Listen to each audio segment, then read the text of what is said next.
Hello, everybody, and welcome to the Journalism Leaders Forum. This is the Making News Work community collaboration and change discussion. The Journalism Leaders course members are in the room and online with us today. We're having our residential week, where we're talking through all kinds of crunchy issues surrounding journalism. So thank you for joining us to be a part of that. My name is Alison Gow. I'm helping Dr. Francois Nell lead the course in this semester. And I'm just going to basically be the glue that holds all of this together in between the panels. So before we start, I wanted to say thank you for joining us. We're going to start off with local news, doubling down on community, and that's going to be chaired by Lucas Batt of Greater Community Media, who's also one of our course delegates this year, and we're delighted to have him. So thank you, Lucas. Hey, Catarina, Michael, and I'm not sure if Oliver is there in the room yet, but it's fantastic to have you guys with us. My name is Lucas Batt. I'm delighted to be on this course, Journalism, Innovation and Leadership at UCLan. And my background is I worked in local media for quite a while. I was working with the Bristol Cable for 7.5 years and really understand what it's like to try and build something new that's built around community. And now I'm very happy to be working in a new non-profit launched with Rouane-Williams, who's with Greater Govan Hill. And we're basically responding to the need of people who said, how do I do that? How do I set up something like that? And we want to help people build local media around communities. And I'm so happy to have Michael, Catarina and Oliver here today. I think we still need to bring in Oliver and maybe take Naomi off there a second. You are all doing incredible things in your own places and different things, and importantly, building a business around it. Because we know to have social impact that we want to have, ultimately we need to be able to sustain that. So today I'd love to have a discussion about the work that you're doing, hear about you, why you set these up, because you all come from fascinating backgrounds as well. You have experience working in traditional media or legacy media, and now you're doing something completely different. So I'd like to push it over to you to introduce yourselves first, and then we'll go into, after that, why you set it up. But can you tell us a bit first about who you are, and the organization that you have decided to set up? So Catarina, if I go over to you first, I'd be delighted if you can introduce yourself. Okay. Hello, everybody. Nice to be with you all. Great honor. My name is Catarina Carvalho. I'm calling from Lisbon, Portugal, where we started local media and community media, community-centered media in Lisbon called Mensagem. Mensagem means message. I come exactly from a very different world. I worked for 20 years in traditional media, made digital transitions in some of the most old media in Portugal, and then when there was nothing there to innovate, at least in Portugal, I decided to fund this new media with a group of entrepreneurs in the city of Lisbon, always with this in mind, this constructive journalism and being a neighbor in Lisboa. Yeah, so that's what I'm doing for about 5 years now. Perfect. Thank you so much, Catarina. Michael, if you could introduce yourself and Edinburgh Minute and the London Minute.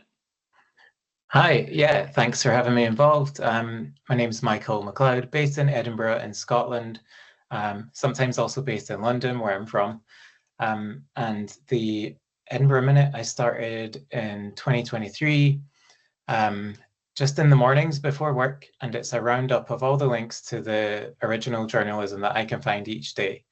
And I've done this every day for over 600 editions now, and from a community point of view, readers wanted to share their news and events as well, and that became quite busier than I expected.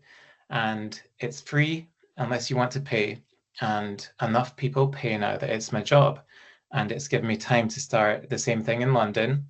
And I just verify what people sent in. I'm a trained journalist, been in media 20 years, and more than 3,000 stories have been sent in the past year. Actually, year and a half now, 3,000 on the Edinburgh Minute and approaching 1,000 for the London Minute, which has been going for 1 year. And I'm happy to chat about any of this. Brilliant. Thank you so much, Michael. And then over to you, Oliver. Hi, everyone. Nice to meet you. So my name's Ollie Rouane-Williams. I've spent the last 15 years working in media, mostly traditional, so 7 years working in local media for Archon, for then NewsQuest, and then NewsQuest went and acquired Archon, and then spent 3 years heading up growth and monetization for News UK. So basically overseeing monetization and growth across their digital portfolio, so The Sun, Times and Sunday Times, TalkSport, Virgin Radio, and various other kind of media properties. And then spent 5 years consulting and advising either growth stage media companies in the UK, large corporates in the US, and then technology companies sort of scattered around the world that operated in the media space. Around 10 months ago, I realised my slightly kind of mental lifelong ambition of starting a local news brand in my hometown of Ipswich. So sold my car, bought ipswich.co.uk, and launched a free independent local media company around 9 or 10 months ago.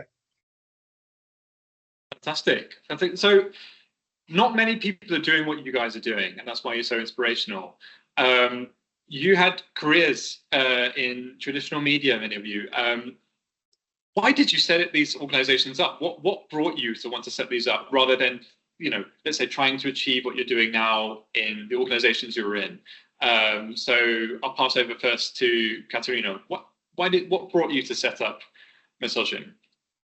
You can always say that there is a bit of chance, right? I think opportunity and everything that comes with it is a little bit chance. We had the chance of meeting this man who was an entrepreneur in Lisbon and who had just bought a cafe in town, one of the most traditional ones, and he decided to set up a new cultural life that had long been forgotten. This was the center of cultural life in Lisbon in the 1900s, and then it had become a degraded space with not lots of Portuguese. And so he had this idea of changing this place. So I had the chance to meet this guy. But I always thought, and this is why it's so interesting, because I was part of Table Stakes. I don't know if you're familiar with this project from Google and Wanifra, and I was part of this cohort, and we were discussing exactly how the newspapers could be more to their publics. And one of the publics of the newspaper I worked in, this Diário de Notícias, was Lisbon. The newspaper had changed the city in the 1900s also. And so we decided, me and my co-founder, we decided Lisbon needed this kind of journalism. Lisbon was a news desert, basically. I can tell you this. It's very weird. I know it's a capital city, but there were no stories about the city. And so all of this brought us to a very conscious decision of doing a digital venture. Of course, there was no idea of making it a paper. And also to make it, we did a good business plan. And we did a good matrix of what we intended to do. And it was very different from everything that existed. It's not like you're selling, it's not like you're selling something, but you still have to be different to people to be aware of you.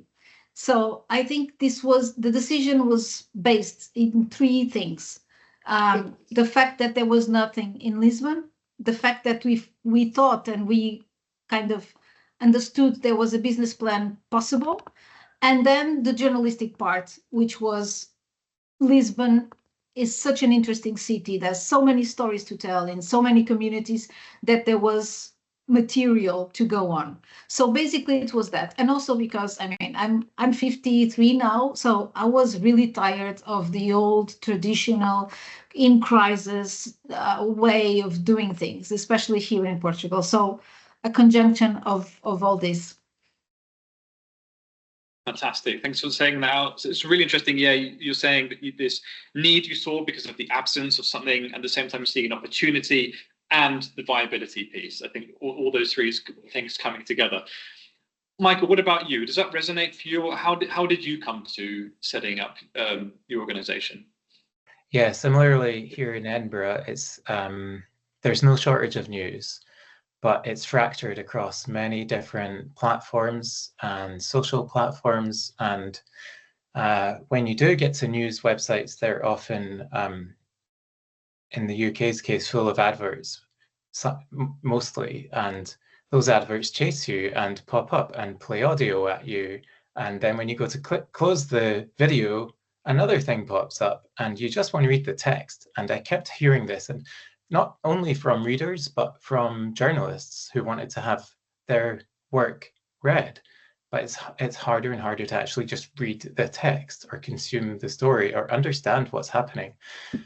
And I heard this problem saw falling print sales, really drastically falling print sales. And in parallel with this, a thing that concerned me as a journalist is falling turnout, participation rate in local elections.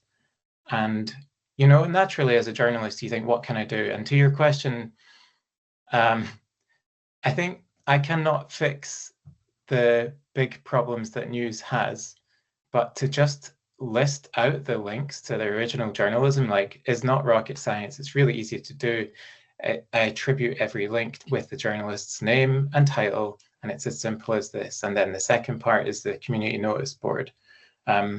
I just sent this to my friends to begin with 2 years ago, and it snowballed through word of mouth. I've consulted with bigger publishers to help them with various elements of this.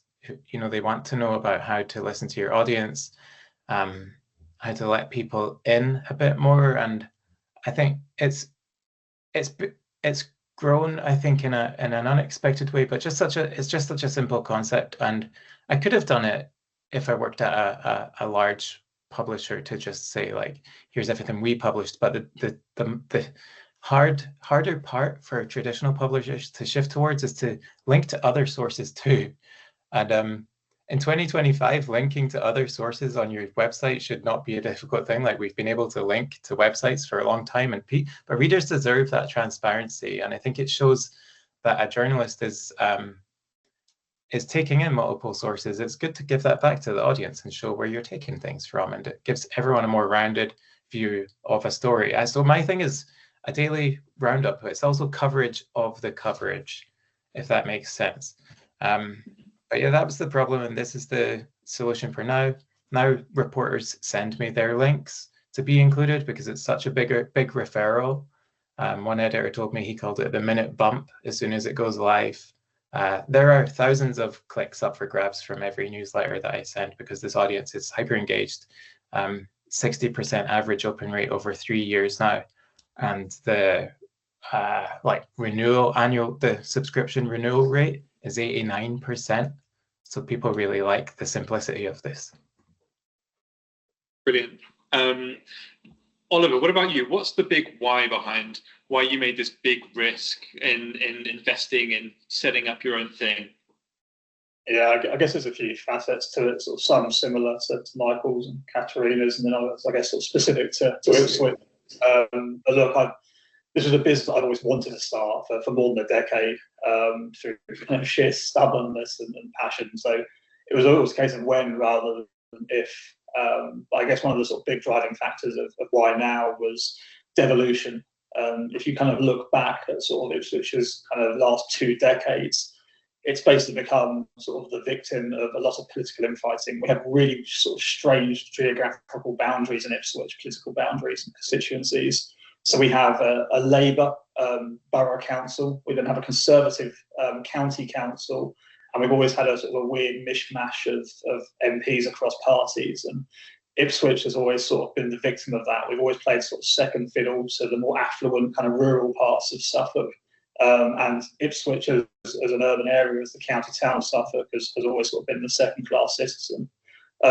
That's only going to get potentially worse with devolution. You're going to have a combined mayoral authority for Norfolk and Suffolk. Norfolk has a greater population than Suffolk, so the kind of law of averages dictates that Norfolk elects the mayor, and when Suffolk has had to compete with Norfolk for central government funding, And when Ipswich has had to compete with the rest of Suffolk, the central government and local government funding, it's generally not fared well. Now, if you combine that with kind of all the consolidation that's happened in local media over the last decade, like there are now effectively 2 or 3 companies that own like 90% of news brands in the country. Now, NewsQuest, who own the East Anglia Daily Times and the Ipswich Star in Ipswich, they can never hand on heart say that they only represent the best interests of the people and businesses of Ipswich, when they also have to say that they represent the best interests of those businesses in every single market within like a 50-mile radius of the town as well. So for me, I really wanted to create media that was unashamedly for Ipswich, that was kind of genuinely sort of hand on heart independent, but also created a different type of journalism. So the journalism for us was one part, but the second part of our business is taking on like vacant high street town centre businesses or premises and basically bring them back into community use and basically being very, very hands-on in the regeneration of our town. Like I always say that everyone else is already doing a very good job of breaking news. We want to do a very good job of making news. Like we want to be a part of the solution, and we want our journalism to be experienced, like to be involved, as opposed to simply something that you consume. So I kind of coined this term regenerative media, which is kind of how I position what we're doing. That's so interesting, and I've heard you before describe your organisation, what you're doing as like a community regeneration project. Can you tell us a bit more about like how that works? Tell us about the high street regeneration. That's absolutely fascinating. Yeah, sure. So if you look at it from like an editorial perspective, we've hired very different types of reporters. So we have 2 reporters currently.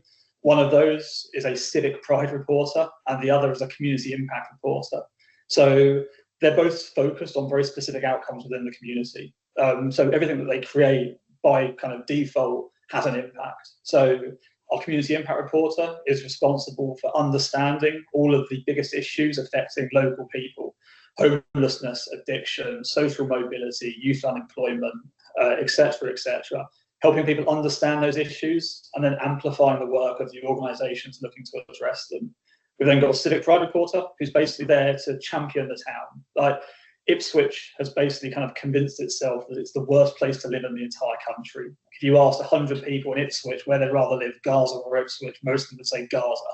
The reality is it's not that bad a place, but people have given themselves all the reasons to kind of fall out with love and just need a kind of reason to fall back in love with the town. So we do a lot to champion all the wins, like tell its good stories, its success stories. We never shy away from difficult issues, but we're always kind of purposeful with what we kind of cover. The regeneration side, this has been, I actually thought this would be the easiest part of the business. Ipswich is flooded with vacant units in its town centre, and I rather naively thought it'd be incredibly easy to start leasing these premises and building businesses within them. We're 7 months into the process now, and I've failed to secure a single property. I've been going in and offering like asking rates, 5-year terms, personal guarantees, like no break clauses, but for various reasons, like we haven't been able to secure properties. So we're still in the process of looking to obtain our first one.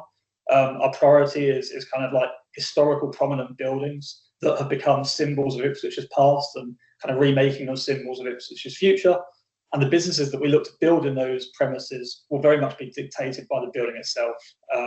As one example, the first one I want to kind of launch is this concept of a news lounge, somewhere where people can slow down, catch up and make a difference. Catch up with friends, catch up with family, catch up on the news, catch up on life, and create this kind of third space in between home and work that becomes a point of creation for our journalism, consumption of our journalism, and distribution of our journalism as well. That's incredibly interesting, and I love that you have reporters who are helping create or reignite pride in an area, and one also who's focused on understanding people and what they need. I think these are absolutely key roles for local media. Catarina, I'm thinking of you when Ollie was talking, and it resonates so much with what I know you've been doing in Lisbon. Can you tell us more about what you're trying to achieve in your journalism and how you're doing that? Because you're doing it in such creative and different ways beyond just doing journalism. It's all journalism, right? So oh, absolutely, but creative ways of reinventing. I was very curious with Oliver since I sent his email because of this third place thing that truly believe it's going to be the next big thing in media, not traditional media. I've been talking to a lot of people about this, and this is a bit what we are doing here also. Not only in the cafe. The cafe is not ours. It has its own life, but what we do there is we do many debates, we do interviews, we do podcasts, we do a lot of events, like a third place, but also to create other third places where people can meet, and also people can meet us, and people can meet the journalism that we do. That's what we are doing now in a big theater here in Lisbon. We are doing a live show every month, a live edition of Mensagem, which is basically putting people that have been covered by us, stories that have been discovered by us on stage, curated by us, not the journalists on stage. It's the real people. It's live journalism, but with real people. I mean, not that journalists are not real, but you know what I mean. And it's exactly that. So people who have been on our stories, we curate their stories, and they go on stage and they tell them. Sometimes they read it, sometimes they narrate it, sometimes we do small interviews with them because they are not at ease with reading. Sometimes we have music, sometimes we have poetry, sometimes we have it's a lot, because a city is also a lot of things. And these have been emotional moments for us and for the people who go there. And the people who go there share this constructive idea of Lisbon on that stage. And now we've had elections, and the extreme right has won the second place here in Portugal. And in this last one, people were really emotional with the stories that we brought on stage, which were, by the way, 2 local heroes, and one, for example, homeless guy who wrote for us for a while, and he wrote a book also with us, and his texts were read because he died. And it was very emotional to have this good part of the city, not only because it's the good part, but also, I think, as Oliver was saying, people want and people need to get in touch with us, to understand that we are, I say it again, neighbors, and that we are in the same boat as they are, in the same city as they are. We suffer the same things. We don't have a neighbored view that journalists normally has. We have a dance floor view.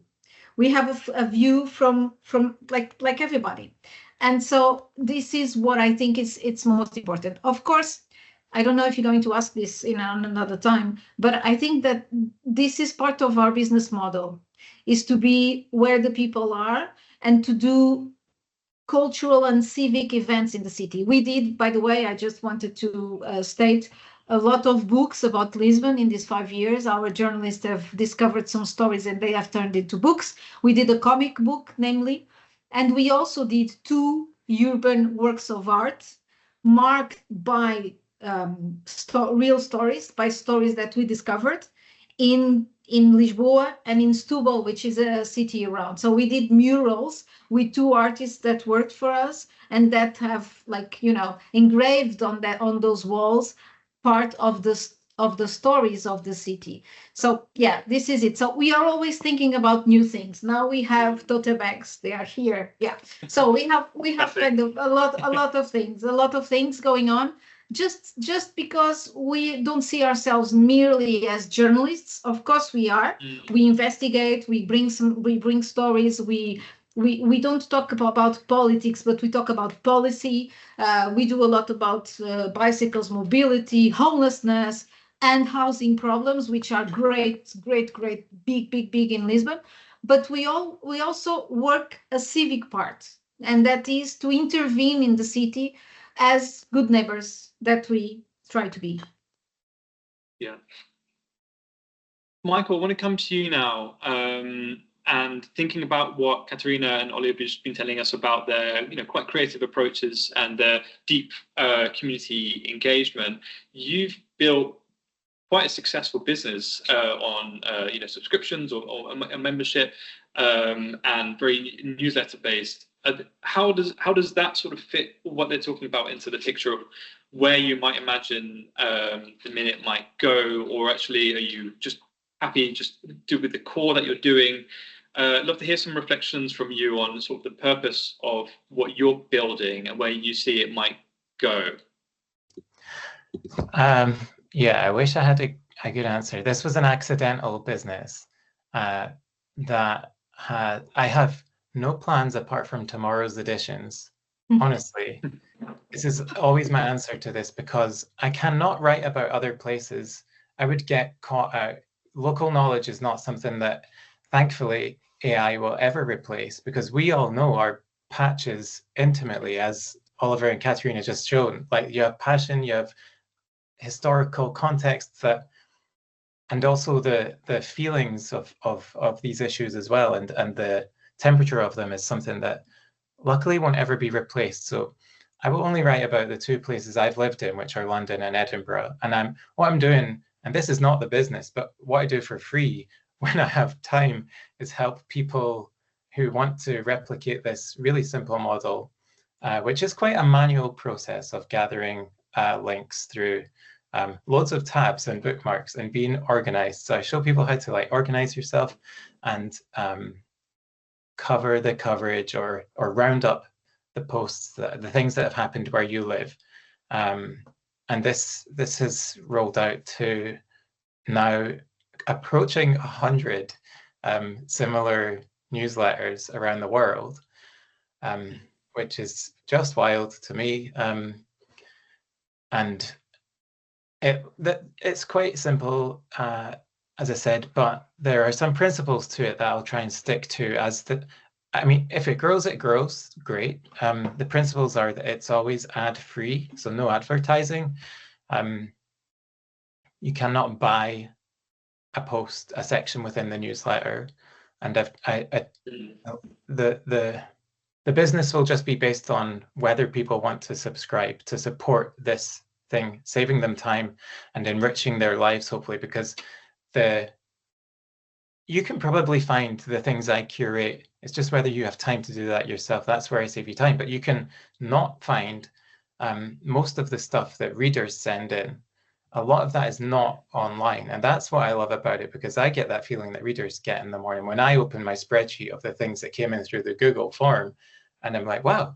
And this has utterly transformed my opinion on my cities. And my opinion on my cities was, I was quite low on them based on traditional media's representation of them. I thought doom, gloom, and destruction were normal, and that's actually obviously what sells.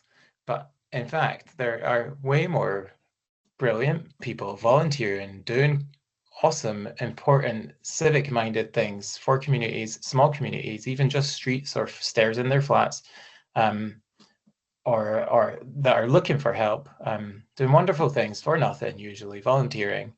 And both of these places have so much more going for them than I realized, and I don't think I've scratched beyond the tip of the iceberg. Like, it's the minute audience doubles every year, and this growth is steady because it's a consistent daily thing that drops at 7 a.m. every single day. So that's my plan, is to just keep posting every day, tell people that I do need to take time off occasionally. So like, I'll take time off, I can't post every day. Maybe I'll hire someone to cover, because it's a formulaic, quite simple process. I've helped like sponsor creative events and donate money to the food bank. Sadly, the food bank is also a thing that is doubling it in its numbers every year. Here in Edinburgh, there are 7 food banks in Edinburgh now. So with like readers' blessing, a lot of what comes in now goes there.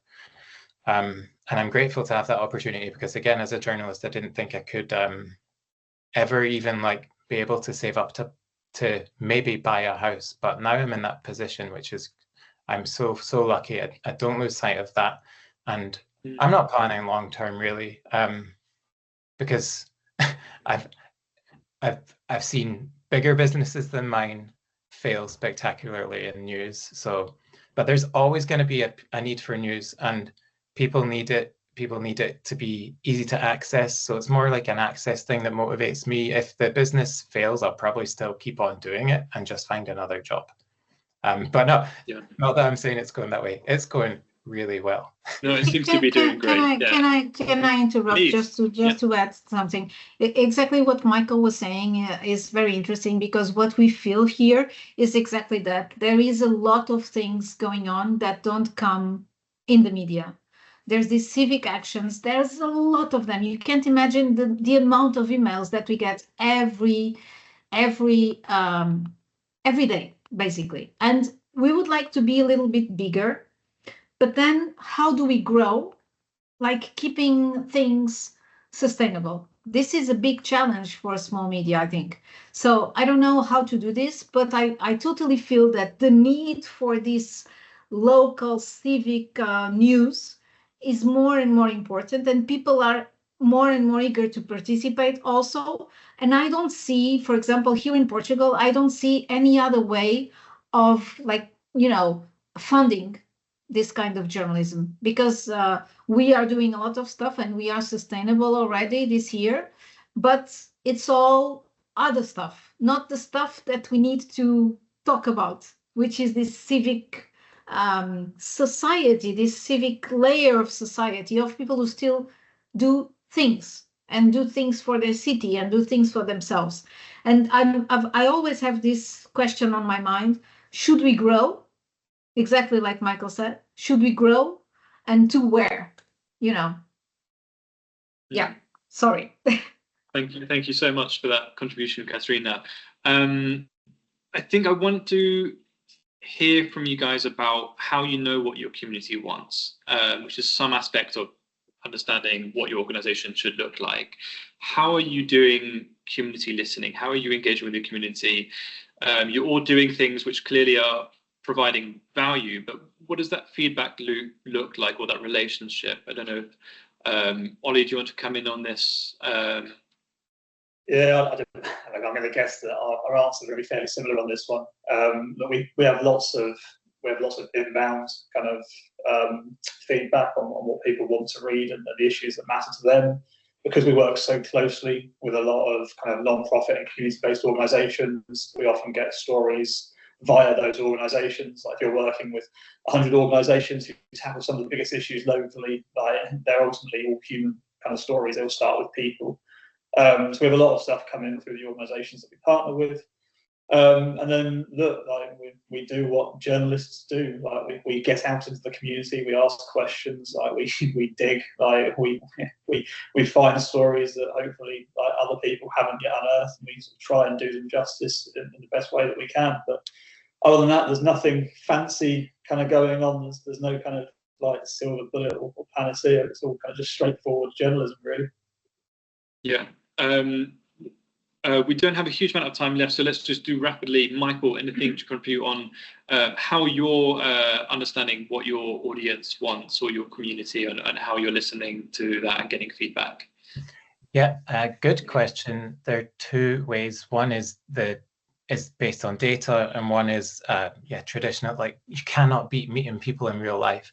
That's always the thing I would try to do the most if I was launching a publication. But I use, for my newsletter, I use Substack, which costs me 10% of what I earn, but it gives me some insights into what people click on. And that's, sometimes you're happy and you don't click anything, but of the people who do click, I can see, like, and I put this in each newsletter the next day, the top 3 or 5 most clicked things, and that tells me roughly what people wanted to read more of, and I relay that back in the next edition in case you missed it. And also, just because we're all a bit nosy, we want to know what everyone's interested in. And some days the top thing, out of 22,000 readers, the top thing will only get like 400 clicks, because everything else, it was shared among everything else. But some days something will pop off and get like 5,000 clicks, and it's usually, David asked about what gets more subscriptions. Is it the news that saves people time to find themselves, or the stuff submitted by readers? And it's both. something can top that list from either section, but usually it's like the talk of the town or an exclusive story that a journalist broke, and I've included that in there, and I just use my news judgment to put that at the top.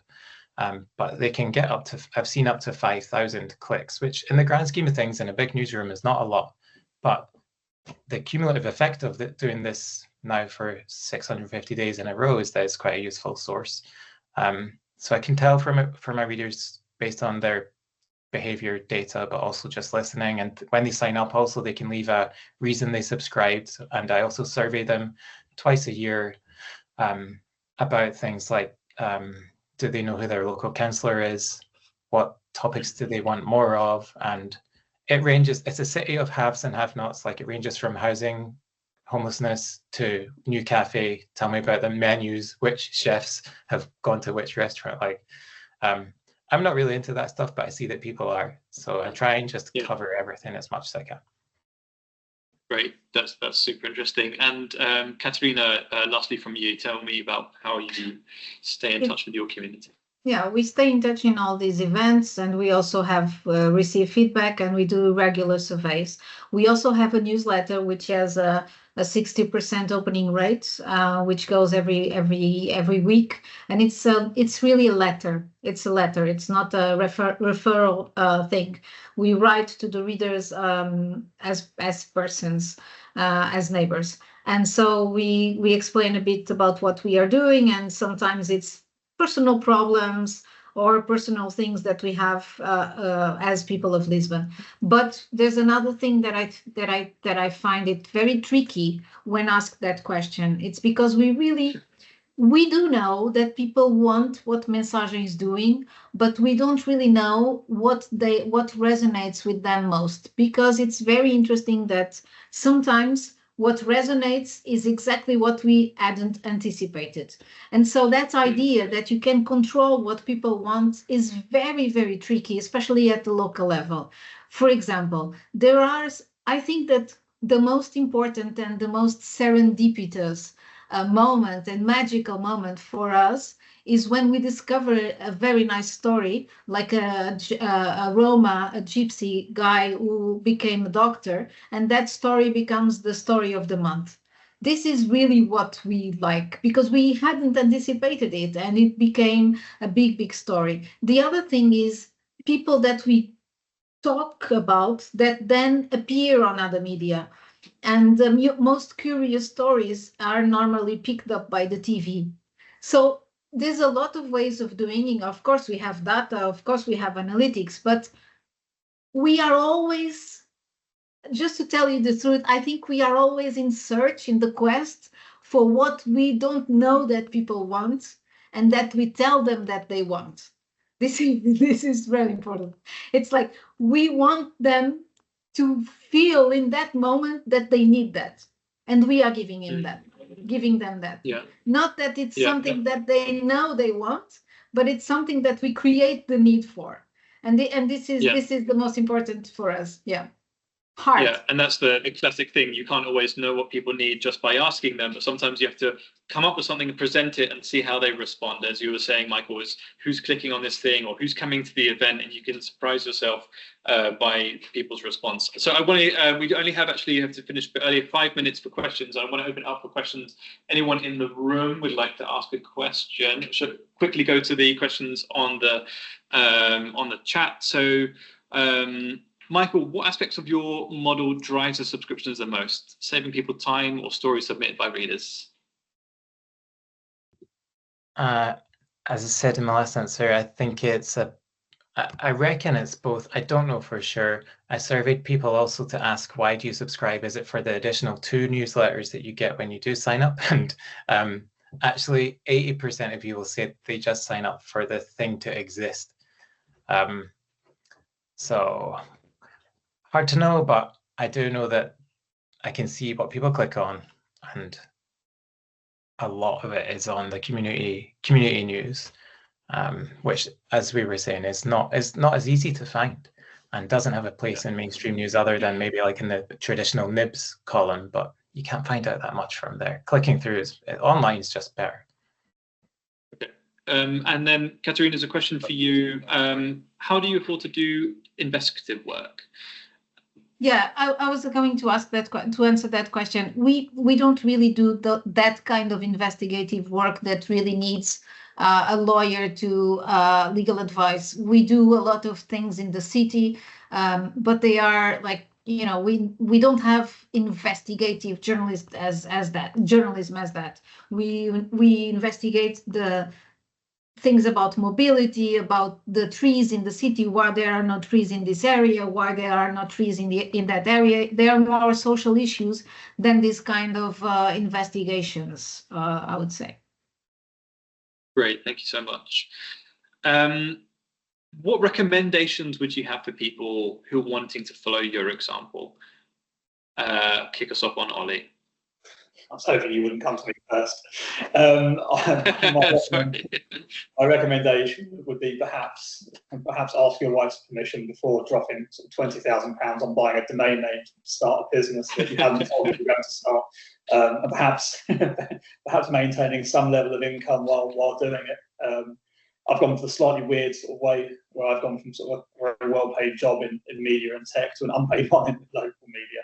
But for me, it's always about kind of passion and impact over sort of financial. But yeah, look, my one bit of serious advice would be to just do it. The barrier to entry is so low in media now. So if you've got an appetite to actually start a media business of some sort, there really isn't anything other than sort of personal constraints that stop you. Great, Catarina.